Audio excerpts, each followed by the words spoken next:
Hi everybody, here we are again, Think Differently Thursday. My name's Helen and this is the Forge Church. Hi Steve, I've got Steve with me this morning. Hi Helen. Oh, Hi, I've good to said see you. I've literally given the whole game away, Steve. I was like, yeah, it is Think Differently Thursday, but we're recording in the morning. I And that's know. why we look so, well, actually you look fine, Steve. I look a bit shockingly tired. It's not even that early. That's just because I've already been out for a walk with someone from 7 o'clock. So Have so I've been you? out and about. So yeah, You've I've got been the up for a fresh while. air thing. That's Yeah, great. that's it. That's great. Is that normal for you? Walk first thing, or is that a one-off? It is on a Tuesday morning. I meet up with someone called Russell, and we just have kind of half to 3/4 of an hour walk and catch up, and yeah, it's good. Lovely.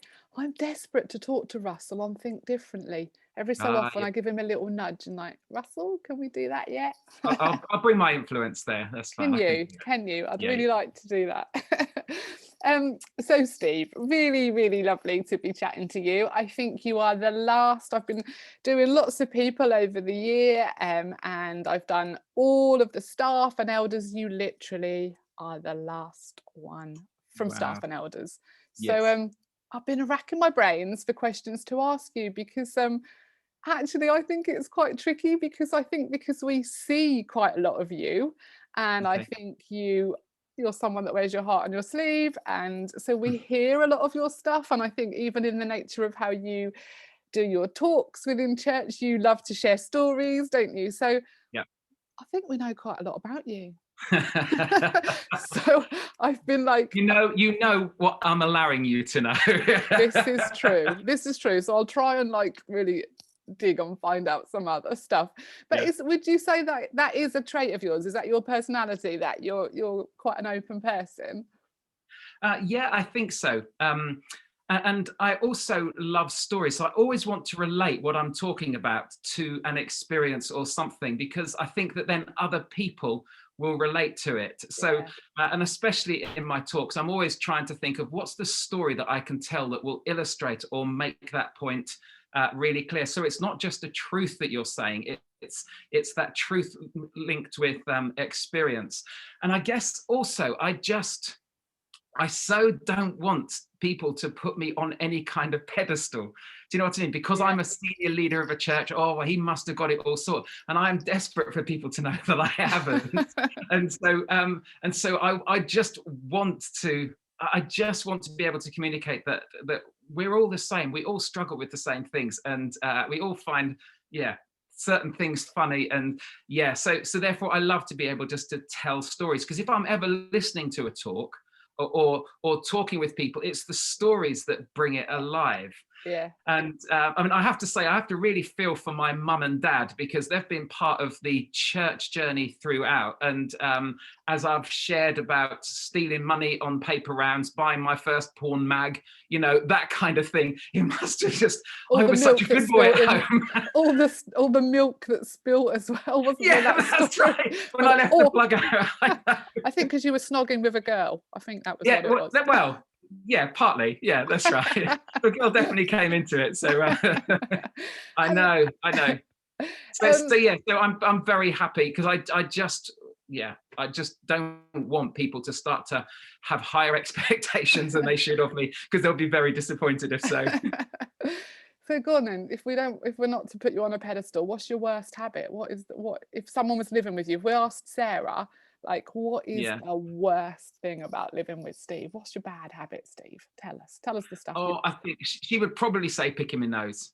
Oh. I love a good old pick of the nose. I do. Oh yeah. So it would probably be that. And when I'll say it. Oh no, I'm a bit It's nervous. when I click my fingernails, I'll still eat the nail. Because I bite my fingernails, but if I let them grow, I'll clip them, but then I'll still eat the nail. No, Yeah. Yeah. I like a good old gnash on a bit of nail. that is. Please tell me that is only your fingernails and not your toenails. Anyway, carry on. Oh. Carry on. Oh my goodness. The other thing I want to know about people, it's Yeah. not a bad habit, it's a good habit, but it's something I never know about people. I just think it's something we never ask. Yeah. I genuinely want to know. Do you floss your teeth? Yeah. On occasions, Uh, when you're I about to do. see the dentist? No, no, no, no. Okay, But I go through phases. I go through phases. So I right. have those little floss plastic things, you know, Yes. and I'll do that over a few weeks, and then I'll stop for a while, and then I'll find another one. Oh yeah, I ought to do that again. And so yeah, so flossing can become, yeah, it's an erratic but an Hmm. important part of my life. Has it shaped your life? It has, yes, shape my teeth, I and guess they need shaping. I guess just the nature of your job, the fact that yeah, you talk and you present so much stuff. Do you, and you say that you like stories, you like to hear stories, you like to tell stories, and I really understand the importance of that.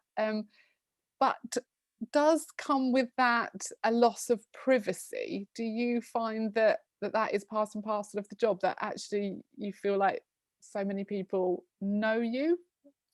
Um, so I don't certainly don't feel a loss of privacy. Now, Okay, Sarah and my kids might do because right. I include them, and I would normally ask permission of them. Certainly, Sarah Okay, would, but and I don't. If the kids are around, then I'll talk to them. Or if it's a big story about them, then I'll talk to yeah, them. But yeah, so yeah, they might say I don't because I'm in control of it. So yes, I'm in control of how much in a sense, I reveal about myself. And yes, so what I can share on Sunday will be to a certain level, or within my talks, I'll share that to a certain level. If we're in my small group, I might go deeper than that, and I mm, might talk. I was going to say even more honestly, but it's just more openly. yeah, And then with my really close friends, then I might share my heart.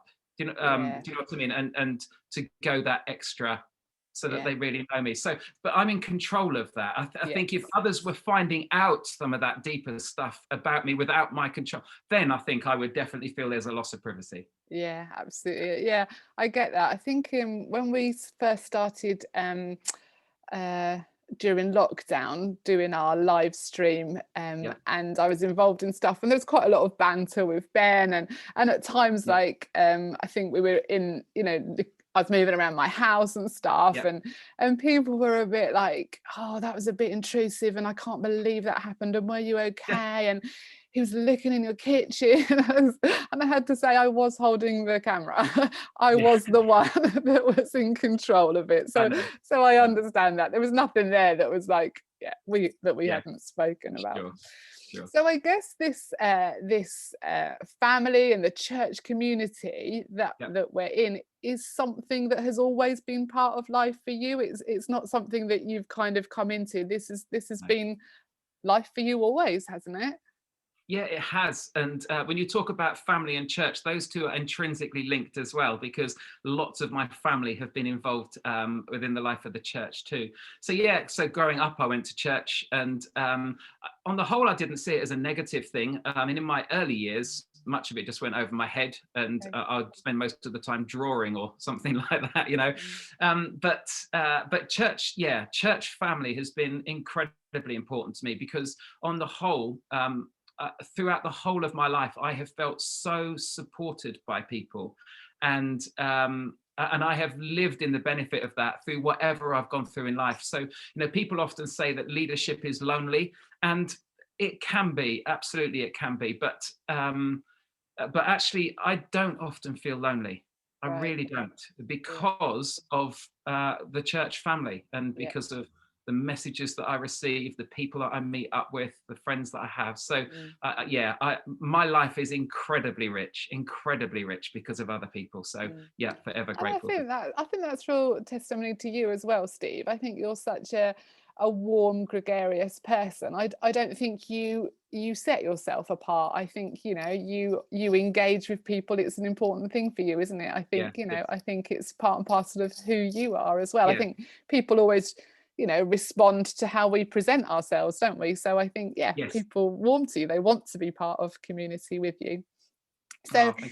if you know, church and family and this community is what you've always known, I think what you definitely haven't always known, and we've been absolutely catapulted into over this last year or so, Yeah. is just how much of this sort of thing that you've Yes. done. Screen work, talking to people like this, and of course presenting. So all of your Yeah. talks most recently have been recorded, and we see it all on screen. But of Yeah. course this week, this is the week that we are back in person. Yeah. And so yeah, I guess my questions are, like, how have you found the year and presenting church in Yeah. such a different way? And how are you feeling about this? No, let's do that one first. How have you found the year and how we've done church? Yeah, so initially I was really thrown by it and felt very unconfident, very unconfident. But there's a thing. What was that about? Because it was going to be doing things that we just hadn't done before. Yes, and speaking into cameras and stuff like that. Yeah, You know, when I speak, I feed off response. yeah. And so if I see people smiling or if I see people falling asleep or whatever, at least I know where I'm at, you know. Whereas when you're looking into a camera, Yeah. you have no idea. No. And it just seems so false staring at a camera. It doesn't, Right. it didn't feel real. But when I discovered an auto cue, then suddenly my life was transformed. Because on my phone I can put my talks into my phone, and so therefore it scrolls, and so I'm able to read what I'm saying, and I can read it in a way that doesn't look like I'm reading it, and so I think it still looks natural. But for me, that was a lifesaver, because I cannot. My memory is horrendous. Absolutely horrendous. I can't remember lyrics to songs, lines from films, and I can't remember my talks. Right. I can't get it into my head just to be able to speak without notes. And so so that's what scared me. I thought, how can I give a talk without notes? And then came across that. So Game so changer. once I got used to it, I've really enjoyed it. And also it means when you go wrong, you can start again, or you can cut back and do that kind of thing. So it stops me from saying really inappropriate things that I'll often say if I'm speaking live, because something jumps into my head and I say it and then think, oh no, what did I say? So there's not the tendency for that then, if you've got it and you're reading it, there's not the tendency just to, because you would have had your talk written out even if you're presenting it live. Yeah. So why is it that you would just, is it because of the people that you would just at times just like go off with something that pops into your mind? Why wouldn't you do that if you're just reading it? Well, Because it's moving? Well, one is because it's moving, so there's no time, and so that's why sometimes you'll suddenly hear me speeding up really quickly because I'm trying to catch up on the as the script is starting quickly moving away from me, you know. And so so there's that. But also when speaking live, I've got all of my notes, and I will keep referring to them, but I don't just read them. Right. And so therefore I'm thinking, oh, it's that section, right? And now I can tell that story. I don't need my notes because I know my story. But then what's the next point? What's the next? Oh, it's that one. Do you know what I mean? And so I'm constantly going back to my notes, but I'm not just reading them. Johnny is phenomenal, isn't he? He can remember an entire, I mean, we saw it before lockdown, didn't we? That he would be on stage with no notes. I think he has real, I don't know what they are, strategies and techniques. He literally has it almost mapped out around his home, doesn't he? And he kind of like works through it. It's very, very clever. Oh goodness, he and Duncan used to be able to do it, or can do it as well. And if there's anything that I envy, that would be one of those things. I wish I had the memory or the strategies to be able to do it, but I've tried it. And I think one Christmas talk I managed to get by, but it was only about a 10-minute talk. Okay. No, hats off to people who can do it, because I would love to, but would struggle. So the tables are turning again, and so this Yeah, week you will be presenting yeah, it live. So back to the notes in yeah. front of you. So how is that feeling, having got used to delivering on screen and auto cue? How is it feeling? I mean, you can't go, oh, Yeah. stop, let's edit that bit. No, don't know. Wait and see. um, yeah, I think I'm looking forward to it. Really looking forward to being able to speak to people rather than a camera. As I said, I love to feed off people's expressions and Yeah. that kind of stuff. And of course, I'm not going to see any because they're all behind masks. And so, Oh yes, I hadn't yeah, really thought of that. I know. And so, Do you want us to be doing this? oh, absolutely. I think, yeah, I spoke to Russell about it this morning, and he said you ought to put emojis on the seats, and so people, if you tell a funny story, everyone puts up a laughing Laughing emoji. face.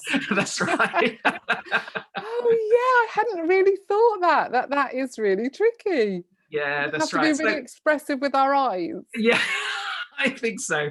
That's right. And really laugh. That's right. But the other side is if we yawn, you won't know. That's true. That's true. It's only when people fall off chairs asleep that I will really know that I've lost people.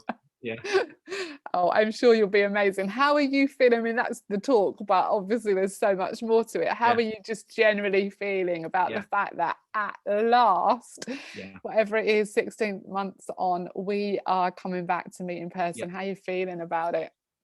Oh, that part of me absolutely loving the thought of it. Just getting to see people again. I function best when I see people, and Yeah. I gain energy from that. So I can't wait. I can't wait for that. I think it feels like a new beginning. Yes. Yeah. It really does. But it's not quite the beginning that I'd hoped because of masks, because of restrictions, because of, when the service is finished, we're having to ask people to leave because we've got to Yeah. then clean all the seats Yeah. and yeah, and so there's part of me it's like, yeah, oh! Yeah. I'm so still delighted, and I think I'm really pleased that we made the decision to go monthly, Yeah. from here, just because it's not quite going to be the experience that I'd hoped. Yeah, yeah. It's that But we can. community thing, I isn't know. it? I think a lot of Yeah, it is about that coming together, and yeah, I just wonder yeah, how rushed people are going to feel about coming in and going yes, out, I and know, yeah, I know. yeah, And yeah, but I mean, meeting together, I'm really looking forward to it. I think the one big thing that I will miss is having Sundays off. I have never had Sundays off yes, work, but yeah, over this time, because talks have been pre-recorded, and of yes, course there's once or twice I'm taking part in in the services, that doesn't take lots of preparation. And no, so suddenly I've had a weekend, yeah, weekend off, and yeah. since I was 19, I've never had that. Wow, that is quite an incredible thing to change over the year. I know, Yeah, I know. amazing. Yeah. And so Mhm. to lose that, so I still have Saturdays, but to lose that will be, yeah, there's a little bit of, oh, quite liked it. Yeah, yeah. And so looking back over this last 16 months, what would you say your own personal journey has been? It's really easy to talk to you about the church, but for you personally, you always come across as smiley and Yeah. enthusiastic and happy, um, and maybe that is what you are all the time. But what would you say has been perhaps your personal highs and lows over this last while? Yeah, I think some of the highs would be that I never thought that doing things on screen would affect people really. Um, so it's strange, isn't it? Because we go to movies and we get moved by what we see. But I kind of think, doing a talk on and being watched on a phone or a laptop, yeah. And yet we've seen people come to faith, Yeah, and doing Alpha online. Alpha is this kind of 10-week experience where people watch a video and talk about the Christian faith, where they can find out about the Christian faith, and to see people's lives literally being changed. And you see it every week on screen as they become more alive to what faith is about, to who Jesus is. That's definitely been my highs. One of some of the highest of highs, really has. I think and we've seen that, haven't we, Steve, with people that have engaged with our church for the first time over this time, not even people that were already part of the church. So literally it's all because of what they've seen online. Just I know, amazing. that's right. So a guy called James Crick, he's going to be coming to church he's been part of our church for the last 16 months, but he's never attended a service. And so it's going to be his first experience. Amber, who did Alpha, I believe she's going to be coming to the first service. And so, really?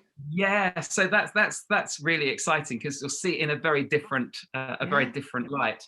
I think other highs for me have been more time at home. And more time with Sarah. I think having last summer, with the weather being brilliant, and just being able to, you have your lunch, so you'll just go outside and you can just enjoy being out in the garden and that kind of thing, and having more time together. I have loved that. That has been so good. I think the lows for me, probably a disconnection from people. So even though I can't talk to everyone on a Sunday, that's always been impossible. There is still somehow that connection, because we are at least seeing each other. And so that's been hard. I think,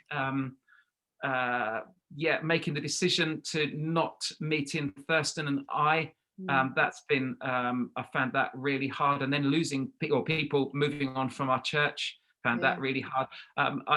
I've always tried to tell myself not to take it personally, and I take it personally. Do you know what I mean? It's such a loss. I think we just saw Sam in his underwear.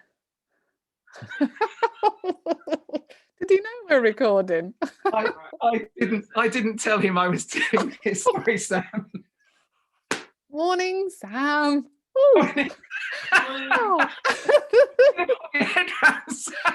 Oh, thanks for that little treat in the morning. we definitely have proved that we're recording this in the morning. You'll be in trouble. He says he has got shorts on, so imagine. Would have had to edit. I'm leaving that in. That can be my selling point in the little bit that I describe it. That'll be it.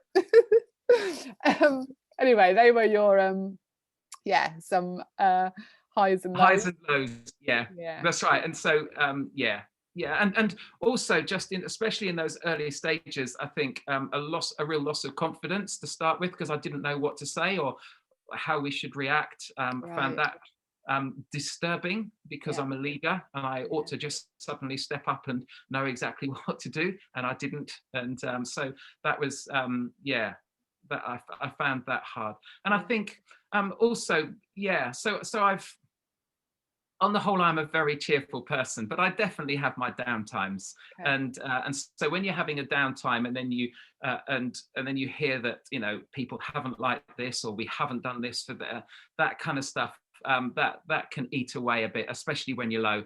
And you just that's right. So I'm definitely not always up, but I'm an optimistic person. So Would you say that the time has taught you things about yourself that perhaps you didn't know?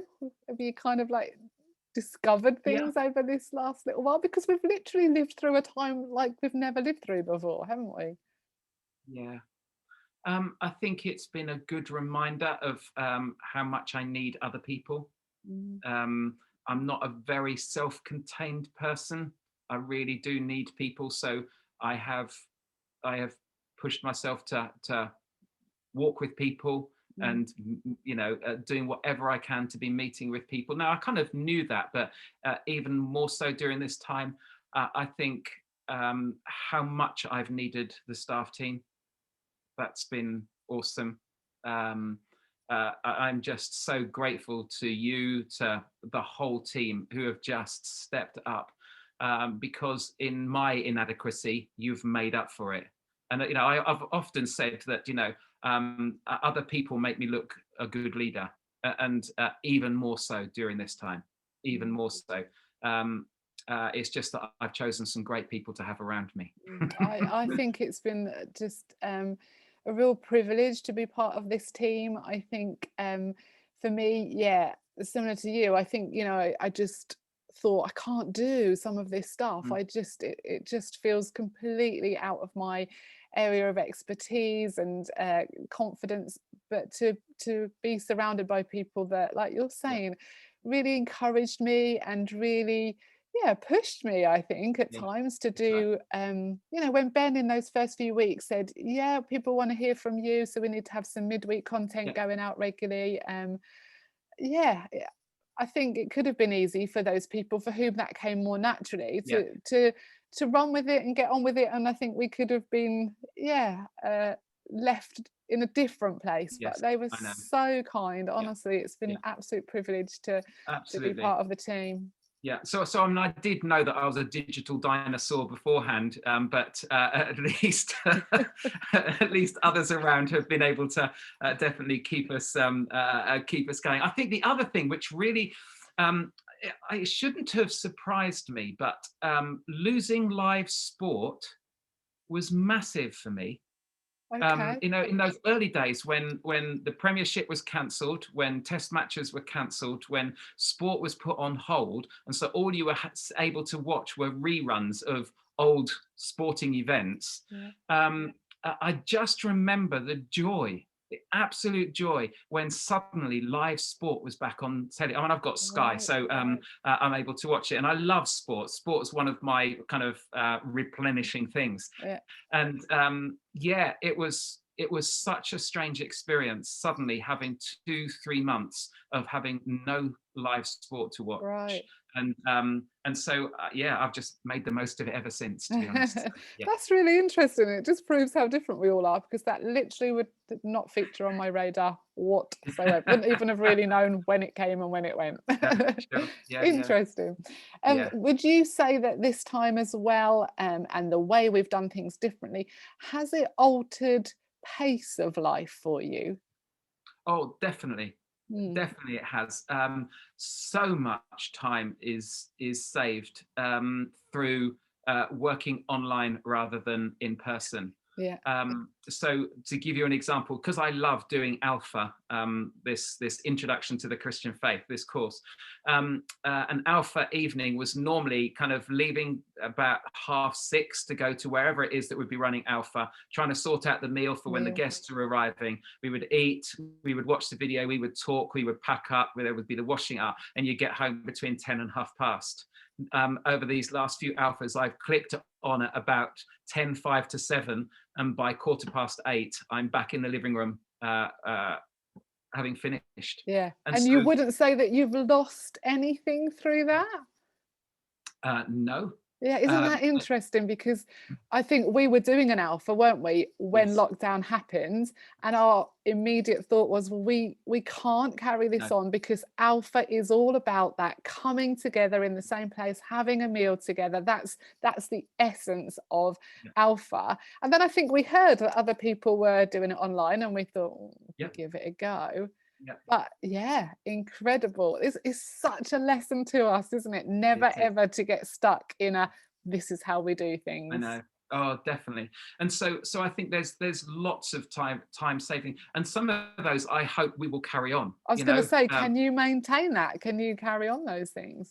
I think there's a number of things that we can carry on of just of how we work, and so yeah, I'm still trying to work out, even for like my small group that I would lead Mm, in September. Do I want that to be digital or in person? And I mm, want both. yeah, I do. You know, I yeah, would be very happy to be meeting online 3 weeks, yeah, and then we meet up for an Indian, yeah, and we yeah, use that fourth week for in person. yes, Just because the rush of people coming home from work, trying to get tea, then heading out, and not wanting to stay. You know, I just yeah, think it takes all the stress out of it. yeah, But I would still want that face-to-face interaction on yeah, regular occasions too. And if it can yeah. be over an Indian or over a beer, then I'm even happier. Yeah, I Gives a good agree. excuse. Yeah, that's right. You talked just now about sport being really important to you, live sport, and how that, I Yeah, think you used the word, that's kind of something that replenishes you. yeah, Clearly, having an Indian as well, yeah. and a beer. And Um, but if you are given a free day and it is completely yours, to kind of replenish and to rest, what would be the ingredients of a perfect replenishing day for you? it would definitely be playing golf, and playing golf with some of my best friends. In Yeah. fact, I think um, so. I've got lots of friends that I'd love to play golf with, but I think playing with my son-in-law, Sam Peterson, playing with my son Sam, and playing Is with that Sam of my the underwear? Sam of the underwear. That's right. Yes, and playing with my future son-in-law, as in of next week, Theo. Having the four of us being able to have a day of playing golf together, and then a group, and then my family, all going out for a meal together in a really nice restaurant. Not an Indian with them. That's a separate Oh, thing. This oh, would need okay. to be, Yeah. yeah, a bit slightly posher, and just to be able to have just a beautiful steak, and be able to sit outside and just enjoy a whiskey at the end of the evening would be blissful. That sounds really lovely. That does Blissful. sound great. And you're at a lovely stage of family, aren't you? Yeah. Where, like me, your kids are grown up, Yeah. and it's all very equal, isn't it? I've loved every stage of parenting, but I don't want to go back to any of the previous ones. This is, I No, love it, don't you? Just yeah. adult children. Yes, and that's really true. I have loved every stage Yeah. of my kids, and there will be times, honestly, there will be times when I'll go into another room just here in the house, and there's the picture of the three kids when they were younger, and I can look at that and I can cry, just because I am overwhelmed with just how brilliant life was with them when they were little. But do I want to go back to that? No. No. This is the best. Every time is the best time of parenting. Every time. So Yes. when the kids were first Yeah. born, it was the Yeah. bdo I hadn't known anything different. Yeah. But then as they go through, and when they head to school, it's like, oh, I've got a bit of free time. How lovely. I'm enjoying this stage of parenting. Do you know what I mean? And yeah, just seeing them grow and develop. And now to be on equal terms. So Sam's showing me so much stuff. I mean, I am, because he's back at home at the moment. And yeah, I just love every stage. And because this for me, I think is really key, because I think the kids also want to meet up, then that makes it even more special. Yeah. You know, Yeah. I'm so pleased to have just a brilliant relationship with them. They'll Yeah. roll their eyes at me, of course they do, but then I was embarrassed with them at some point. So it's just getting my own back, really. Yeah. But I love it, absolutely love Yeah. it, and it's my Me favourite too. moments in life. Yeah, me too. Absolutely wonderful. So yeah, talking about family and things that are good for you and things that replenish you kind of makes me mindful of. So, for folk that don't know, at the moment we're doing a course as a whole church called Emotional Healthy Spirituality, and we've looked at some of it's been quite heavy, hasn't it, Steve, as we've kind of reflected on who we are and the journeys we've been on. But one thing that has come up in the recent weeks is about resting and Sabbath rest, and this, this gift, and what we're meant to do. We are meant to stop. We are meant to rest Mm. and replenish. Is that something that really resonates with you? I think maybe over this year it has been an easier thing to do if pace of life, like you say, has changed. But is it something that you actively and intentionally try to do, to really set apart time to rest and replenish? I think more so now than ever. Mm, So I think looking back, I hugely struggled with that. yeah. You know, I didn't know how to separate my work Mm. from my life, because it's a There's vocation. It's so yeah, sometimes, people will call it a calling, or yeah, yeah, this, and so I lived it all the time. And so therefore I didn't particularly switch off. I think, and and there was something inside of me that said that was a good thing, because that shows, shows the church how hard I'm working, um, so there was that wanting to prove myself as well with that. um, One of the things that Sarah said early on in lockdown, which was a bit frightening, she says she was really liking this because she doesn't feel lonely anymore.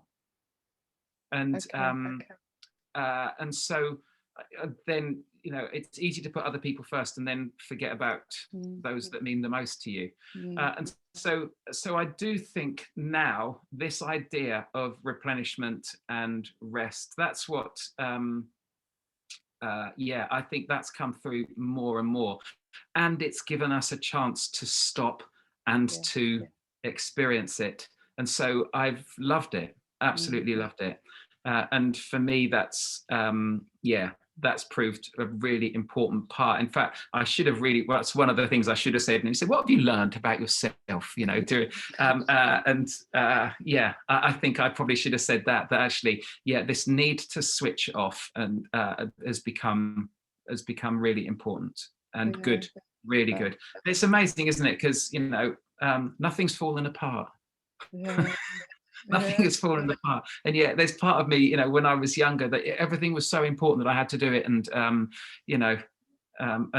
every now and again I might disappoint someone because I haven't responded quick enough. It's that kind of thing. So interesting. So yes, now I think it does play a really important part, and having weekends has helped with that.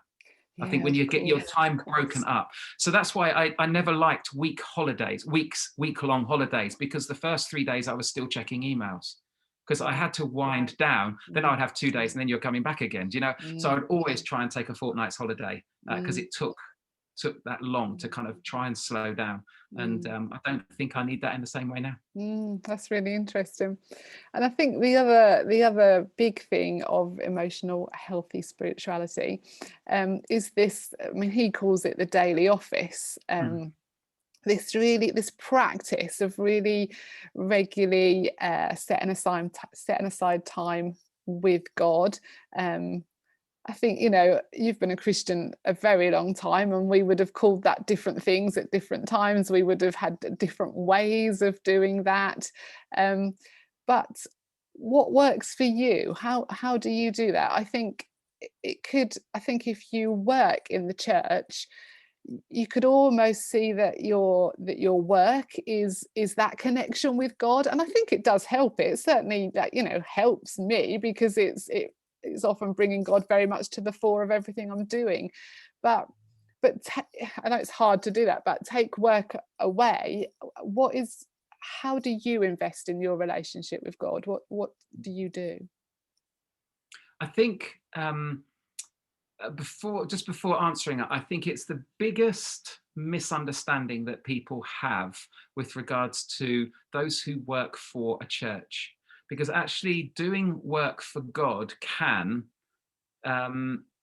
diminish our relationship with God, because we put our energy into doing stuff, not in being with him.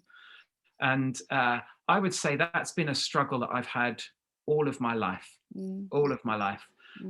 I would love to be able to sit here and say, "Helen, this is what I do. Let me just go through my daily routine." And I don't have particularly a daily routine. So this is where I need others. In my Fridays with Fenning this last week, I talked about we need each other. And so for me, I'm reading through the New Testament and the Psalms throughout the year, and I'm doing that with my best buddy, Steve Miles, who lives at Brackley, miles away. And having that commitment and having that accountability proves incredibly helpful to me. And there'll be some times when I'll be 2 or 3 days behind because I've missed it, and then I suddenly have this longer catch up, and then I'm underlining verses, and I'm this is really good. And so when I do that, it's when I sense God speak to me. Yeah. It's because I'm, in a sense, I'm putting myself in a space. Otherwise, I'm doing stuff, and Yeah. so I'm not listening. Yeah. And I find so that helps. I have struggled all my life with having any extended times of just me and God. Silence has always scared me. I was just about to ask, because I, that's a big thing, isn't it? Just being it silent is, with God, and solitude and silence. Hard. How do you I stop know, your mind going and to I somewhere know, else? I know, and I've talked with, and I've met up with people. I travelled right across up to Lancashire to talk with someone just to say, I don't know how to do this. I kind of feel that I need to, and I said, I don't know if I'm doing it right. Yeah. And they just laughed and they said, what do you mean you don't know if you're doing it? Well, I don't know what I'm supposed to be doing then. If I'm supposed to be silent, am I supposed to be thinking something? If I'm not supposed to be reading or doing, and there is just, it is my extrovert nature Yeah. that is always wanting to speak out Yeah. or learn, and it's always with other people. So my best prayer times are when I go on a walk with someone and we pray Yeah. together. Yeah. And then I find it really easy, but Mm. I do struggle with setting aside times. And so when I'm in the car, I will often pray during that time. But for me, just to sit down in a chair and to have 20 minutes of silence and just to that, I struggle so much. So therefore, yeah, that's right. Part of that will be a discipline thing and a Mm. learning thing for me, Yeah. because I've got Yeah. so much to learn. Yeah. And so, but that's the battle that goes on, because my Yeah. mind will just wander on. Oh, I've got to do this as well, and then and oh, I must contact so and so, Yeah. and then it kind of, you feel all the stress level building up because of all Yeah. the things that you've Not not doing done. that. Yeah. So it's definitely, it just continues to be this learning process for me. So emotionally healthy spirituality has been good for me, just because it is that reminder. So I haven't done the 3 times a day or the twice a Twice a day day. all the time, but twice. But it's something that I want to keep working on, Mm. because I Yeah. know that I benefit Yeah. when I spend time with God, not just Yeah, doing stuff for Him. like in any relationship, isn't it? It's not rocket science. I often would journal, but I think again that is because I then feel like I'm doing something. Do you know what I mean? But it's the Yeah. nothing that is so hard. Yeah, difficult. And Yeah, and again, it's just the two. sometimes I'd try Sorry, I was going to say, to. it's those 2 minutes of having silence, isn't it? Two Yeah, minutes of having silence. How can you have 2 minutes of having silence? I It's know. just like, it's so difficult. Sometimes Yeah. I've tried to just like focus on something, look at something, so almost asking God to show me something through that, because again I just want to attach it to something. I just find the empty space quite tricky. Perhaps it's what we need to work on and learn, Steve. Yeah. So you've talked a lot as we've chatted about church always being part of your life, and this being something that's very familiar to you. And how long have you been leading church? It's coming up to 30 years. 30 years next year. I've been leading the Forge, but it was from when I was 19 that I was in full-time Christian work, So as that's, in yeah, working with and organisations. that's so young. So just tell us, for people that don't know, I mean, how did it come about? What was it that led you to this place of leading church? I'm kind of, it's not the sort of thing you would go to the careers officer, I'm imagining, at school and say, I want to lead a church. What do I need to do? How has this all come about? Sure. My careers officer conversation was very easy. I was going to be a farmer. My dad was a farmer. My granddad was a farmer. So I knew what I was going to do when I left school. So Right. that was a very short conversation. So you had grown up with that in mind, that you would you would take on Oh, yeah. farming. Yeah. Okay. Absolutely, yes. Yeah. Yeah, Yeah. yeah. And so at the age of 18, I went to agricultural college, thinking to do 3 years of agricultural college training, and then come back to work on the farm, and then could take on more responsibility, that kind of thing. I hated agricultural college. I missed Oh. home so much. I survived the whole term before leaving. And but while I was there, I went with the Christian Union, because I was a Christian. I've been, I can't really remember a time when I haven't had a faith. Right. Um, even on whatever simple level. But yeah, I went with the Christian Union to this event in London. There was a singer back in the 80s called and late 70s called Keith Green. He played the piano, wrote songs, and I liked some of his music. And anyway, in '84, he died in a plane crash, and so there was this memorial tour going round. And before he died, he'd had this vision of 100,000 young people being involved in some kind of Christian work. And so they were traveling around the world, but they came to London. And I went along to that event, and the guy who was speaking, a guy called Floyd McClung, just said, if you sense that's what God is asking you to do. And I just felt compelled to stand up. It was a mix of motives. That's what I wanted to do. I wanted to do. I wanted to be able to share my faith with others in a way that was real, and I really wanted to leave agricultural college. And this could be my way. Yeah. So I have no idea which motive was the strongest, but definitely I felt this compelling thing of that's what I want to do. So I came back from agricultural college at Christmas. I worked for a year on the farm. I met a guy called Ian Coffey, who worked with a team called the Salt Mine Trust, and he just mentioned in passing in a talk that they took on young people for training. And so I applied to become a kids worker with them. And but the kids team never came together, and so it was then a schools team. So I joined the schools team, Right. and have basically been involved ever since then. How did that go? So coming back from agricultural college and saying to your parents, I don't want to do the thing that we've always thought I was going to do. I want to do something else. How was that? Mum and Dad were fine. Yeah, okay. They I don't think they lived with this huge sense of disappointment with been preparing the farm for you. Right.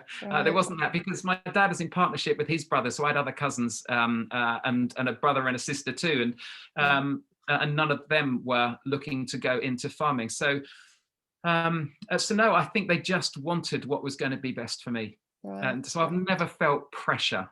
My parents have been amazing. They've never put me under pressure about anything, really. They've just wanted what's best for me.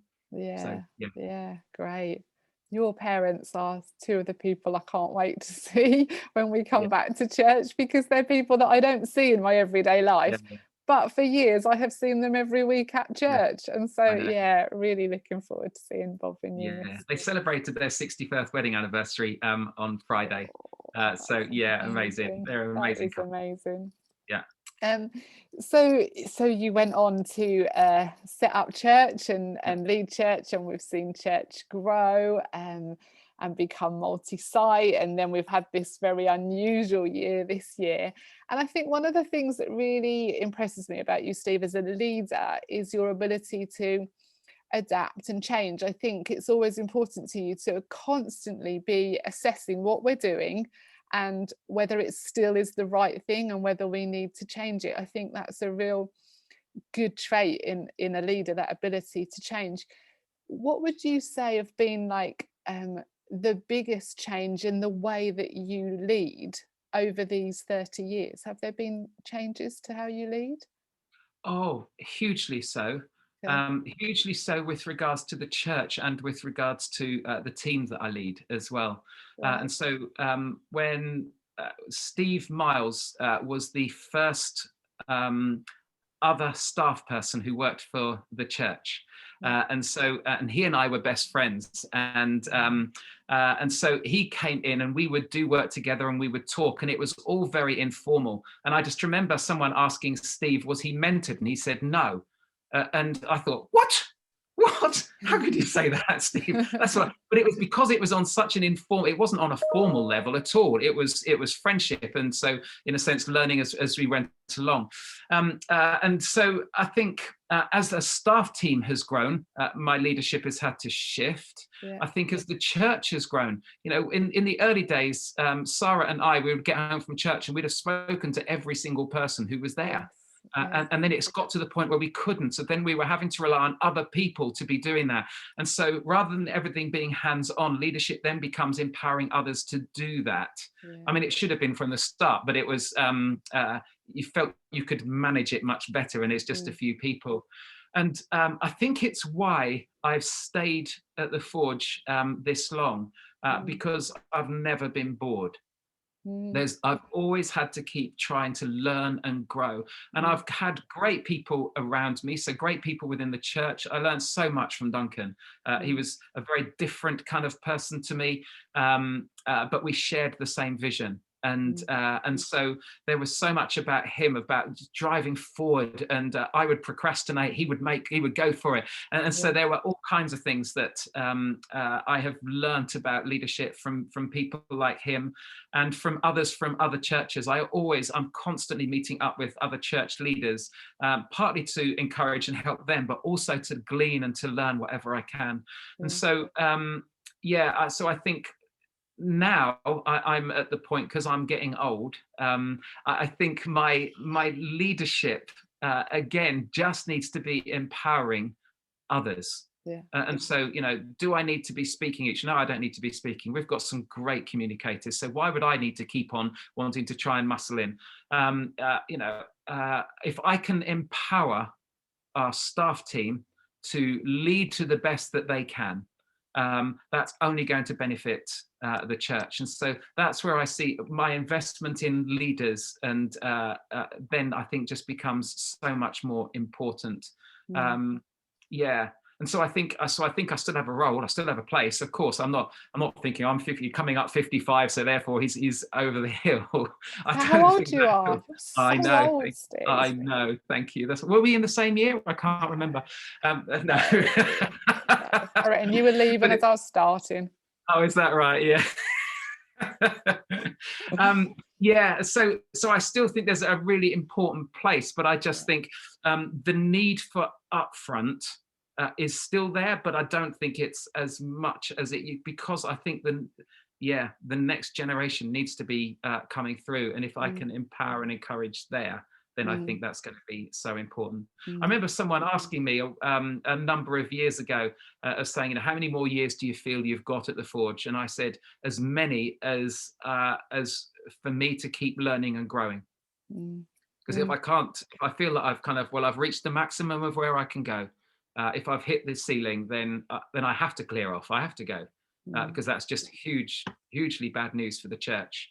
But while I've still got growth, then I think I can carry on leading. And I think we'll always keep growing and learning if that's our mindset, isn't it? Yeah, If we're always absolutely. open to that, there's Yeah, always more to learn and there's always there more is. to grow into, Yeah, isn't there? yeah. I think you have just all the traits of such a great leader. Um, Oh, thank you. have you ever wanted to just like jack it all in? Yeah. Oh, lots of times, and never more so over this past year and a bit. Yeah, Right. just because of initially feeling out of my depth, of thinking I don't know what to do. I was That was a huge knock. And as I said earlier, I think over this time criticism hits harder. Yeah. And now I know that there are some things we've done really poorly at, some things we've done brilliantly at, over this past year.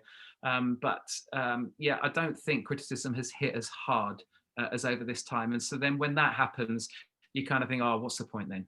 And Yeah. I can find myself thinking about all the other things I could be doing.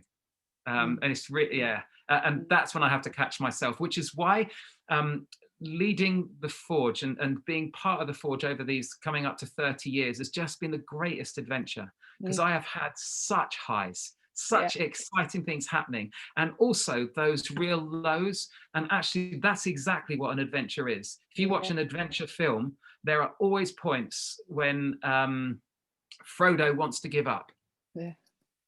that it's all just got too much. Yeah. But he's got people around him who still encourage him, and he still presses on Yeah. for what he's been called to do. Yeah. And that's just the same. It's just the same, Yeah. which is why I often say that this is the greatest adventure Mm. of my life, really, And because so it involves us. where do you go with those when you have those lows and maybe they are around criticism at times? Where do you go with that? Do you hold that alone or do you take that to other people? How do you cope with that sort of thing? I'll talk to Sarah. Yeah. Sarah would be she's my closest person, my best friend. So therefore, I would definitely share with her. I don't always share it immediately because I don't want her Okay. to have to carry stuff Yeah. because I don't think that's always fair. But I also have to be me with her, and Yeah. so yeah. So I think that, and there would be other church leaders from other churches that I would have Zoom calls with, Yeah. and just to say, finding this really hard at the moment, and what it sounds awful, but what I find so encouraging, and so are others as well. I don't know Yes. of any church leader who's found this easy in a breeze, Yeah. and so I come away from that thinking it's not just that I'm a bad leader then, because that's the fear that I live with, Yeah. and yeah, so I do have people that I go to for those, and because I am fairly bounce backable Right. as well. Yeah. Yeah. And so I can have those times, but then I can bounce back. And one good news story can do that for me again, Right. Yeah. which is why I need good news stories. Yeah. Yeah. And yeah, because they bring life to me. What are those? What are those things that bring life? What if you had to say what the biggest buzz of the job is? What can you, or would that be Yeah. different things? You talked about alpha. Would it be different things at different times, or could you say this is the absolute buzz of the job? I think it's seeing growth. Mm, So it's seeing growth uh, in someone discovering faith.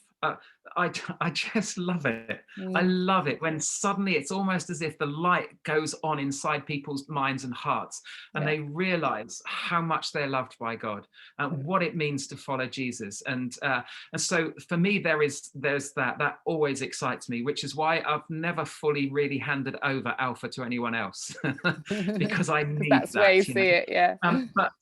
But in the same way, it's seeing growth in people who already know God, and they Mm, take another step, and you see them stepping out in faith. For me, it's even seeing people going off and serving in other places. I love that. yeah. So I always miss them because we're suddenly missing a gift that they have. But that releasing and seeing. So I'm in my small group of seeing some of the guys in my small group taking steps forward. So Andy, who has became a Christian around Easter time, he's just done training with CAP on the money management course, and he's taking this step forward because he wants to help. And you're thinking, this is it. This is Yeah. it. This is not just good news for you, Andy. You're making this good news for others. Yeah. And so yeah. So that really excites me, and I love to see the church grow. Do you know what I mean? Who Yes. wouldn't? Yeah. Who wouldn't? Yeah. Yeah. And so it's always demoralizing when you hear of people leaving, and it's always exciting when you hear of people joining. So Yeah. yeah, so I think it's growth that really excites me. Mm, Those steps forward that we can yeah. take. Over the time that you've been leading, which is now a long time, Steve, have you seen society as a whole kind of change in its response or its interest to faith or to Christianity? I'm thinking that it's quite common now, if you're filling in forms, that whereas it used to ask for your religion, most people are wanting to put none now. And I think in my own experience, I think people are more spiritual, perhaps have an openness, but not necessarily wanting to attach that to faith, if that makes sense. Have you seen that change, as in, are people less interested, more interested, or have you not really particularly seen change?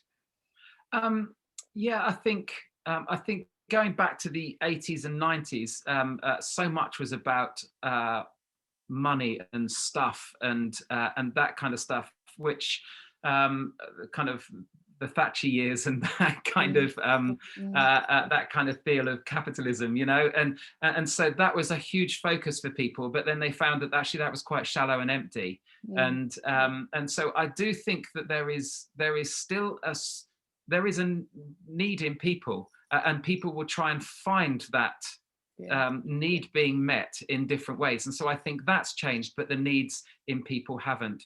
Mm, I think the rise in mental health issues has just been massive, mm, and so I think that affects how people view life and recognize their own needs and their own vulnerability.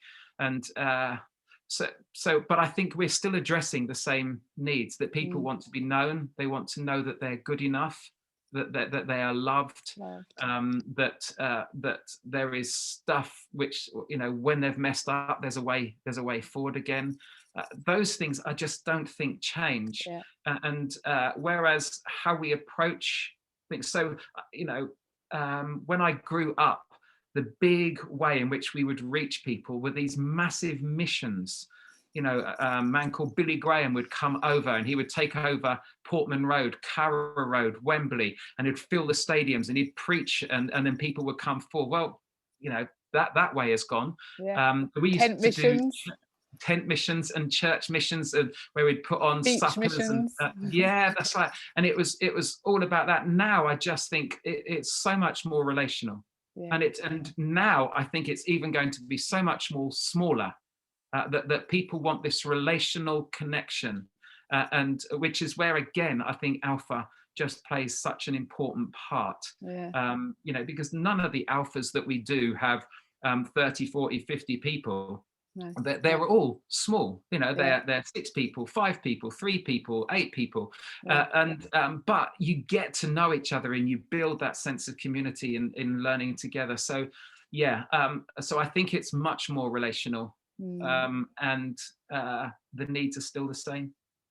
Yeah, absolutely. If you had to put a strapline or a tweet or a sentence to Christianity to sell it, how would you completely summarize it? What would you say?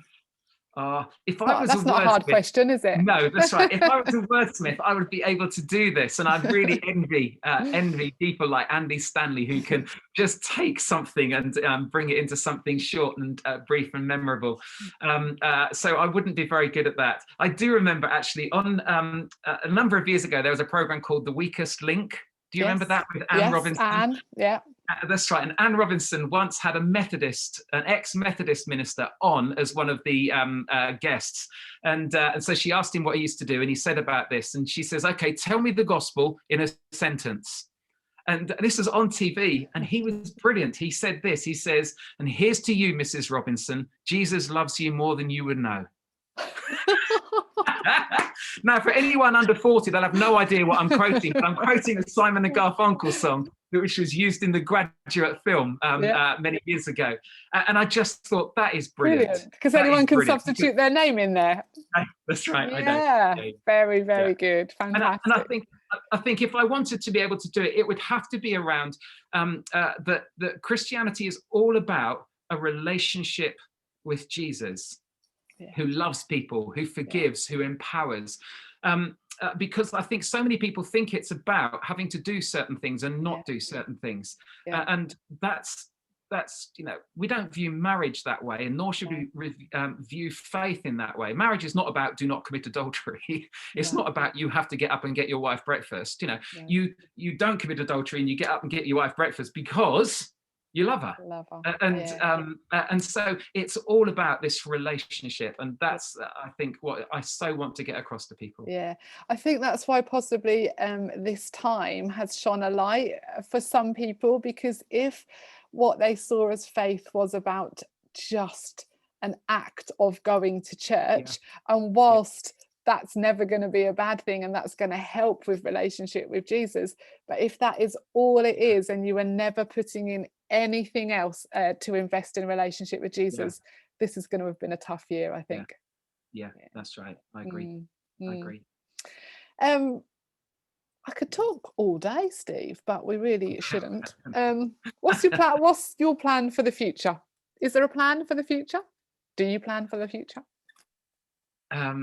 Yes. So my plan is to write my Father of the Bride speech. That's a plan for the future, because I've got that coming up in 2 weeks' time. So tell people. So your youngest daughter's getting married, isn't she?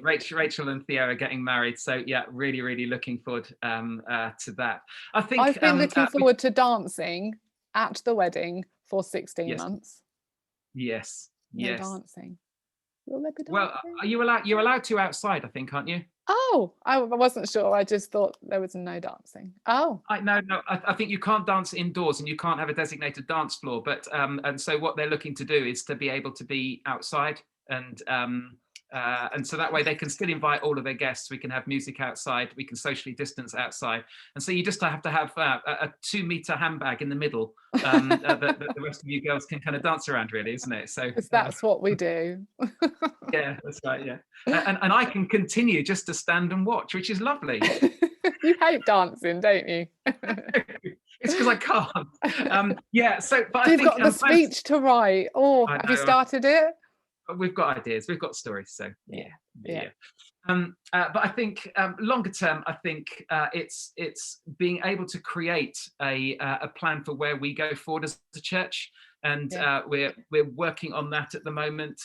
For me, I think probably I would see myself wanting to hand over the leadership, not necessarily stopping work for the church or being involved, but I think ultimately handing over the leadership probably 5-6 years time. Yeah. And I just think it would be great for someone in their 30s or 40s to then be leading the church forward over the next period. They'll bring fresh ideas, and so I'm meeting up with someone to help. How do I go about that? How do I go about a transition period?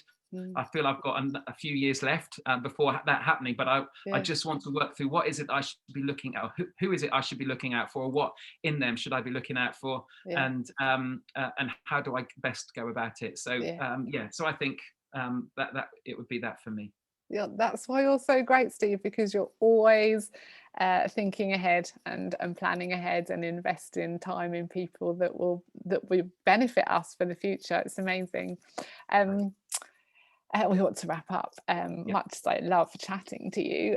But as my finally question, I'm going to do that old dinner party question. So if you could have a dinner party and you could have anybody there, dead or alive, which 3 people and why would you invite to dinner?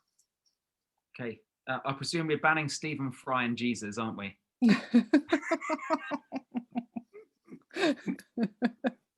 Okay, I think with the kind of person that I am, a dinner party, I would want it just to be great conversation, and I don't want to be intimidated by the people who would be so forceful. So I think I would want my guests to be gentler, and would have lots of stories, and would be really respectful of each other too. So I would have Barack Obama, because what a leader, what a man, and to understand some of the leadership pressures, to understand some of the racial injustices that he will have faced. He is I love him. He's just such a gentle leader, but so strong in character and in beliefs and stuff. So I loved his conversation with Bruce Springsteen. No, I was going to say with Bear Grylls, when Bear Grylls did that with him. So there were aspects of it which were false, and I get that. But having Bear Grylls pray with him and him being so open to that, so I think he would be brilliant. Have you listened to any of the podcast with Bruce Springsteen? No, I haven't. Oh yeah, they chat together. Yeah, it's quite interesting. Oh, well, definitely. What's the podcast called? Renegades. Okay. All right. So yeah, I'll listen out for that. I'd love to hear that. Then I would have Dan Walker, because he is the nicest person on earth. I love him. I just think he's such a brilliant interviewer. He's such a positive person. He's met so many and I just think he would tell great stories, just as Barack Obama would tell great stories. And so I would have those two. And thirdly, you won't know this person, but I would have a man called David Lloyd, who is now a commentator on Sky. He ran gym clubs. No. Not that David Lloyd. David Lloyd played cricket for England. Okay. He's a Lancastrian, and he is hilarious. He has the most nutty stories ever, and he managed England in cricket. So cricket is my first love with regards to sport, and I thought I would have Ian Botham, who was my hero growing up, but actually, I don't think he'd be that interesting. Okay. So I decided not to have him because I just want to have stories and people who Yeah, will make me laugh. yeah, And yeah, and so I think I don't think I'd be intimidated by any of them. I think they yeah, would also include me in the conversation, which is what I would want. yeah. And so I think having the four of us sitting down for a meal over a whole evening, I would love. That does sound like a really good dinner party. Mm. Oh, Steve, thank you so much for chatting and for your time. I know that you're really busy, so I really appreciate you doing this. And I know folk will really want to hear from you because, yeah, genuinely, as a church, we really love you. Um, I'm a little bit behind in that I have been doing the daily office stuff with emotional healthy spirituality. And just before chatting to you, I was just reading a bit. Um, and it was talking about the importance of in our emotional and spiritual maturity, our connection with God, with ourselves and with others, and that whole thing about others. And there was just like one line in there that said love is showing others the beauty of themselves. And yeah, if I can conclude by just, yeah, really affirming who we think you are as a church. We value so much as a leader. You are just such an incredible encourager. You get alongside people, you're very vulnerable, you share your own stuff, and we appreciate that. And yeah, this has been a really tricky year in many ways, but you've led us so well. So just, yeah, I want to, yeah, tell you the beauty of yourself this morning. We appreciate you so much. So thank you for all you've done, and thank you for chatting to me as well today. Thanks, Helen. That's really, really kind. I really appreciate that. And also, just from my point of view, I think what you've done with these interviews over this past 16 months has been brilliant. And Oh, yeah, I just think you're so good at asking slightly different questions and of drawing stuff out of people. And my proudest moment was listening to you interviewing my wife. Oh, oh. I just loved that. And so for any of you who have watched this and you've missed hearing my wife being interviewed by Helen, please listen to it. It's so worth it. It was just a few weeks ago, wasn't it? Yes, it was. But Yeah, I yeah, loved it. And that was I've a loved doing this. Yeah. very And proud I've been moment. so grateful for this opportunity to do Yeah, it. It's one of those things that who knew a couple of years ago this is what we'd be doing. It's just been such a yeah, privilege. So yeah, yeah, well thank done. you.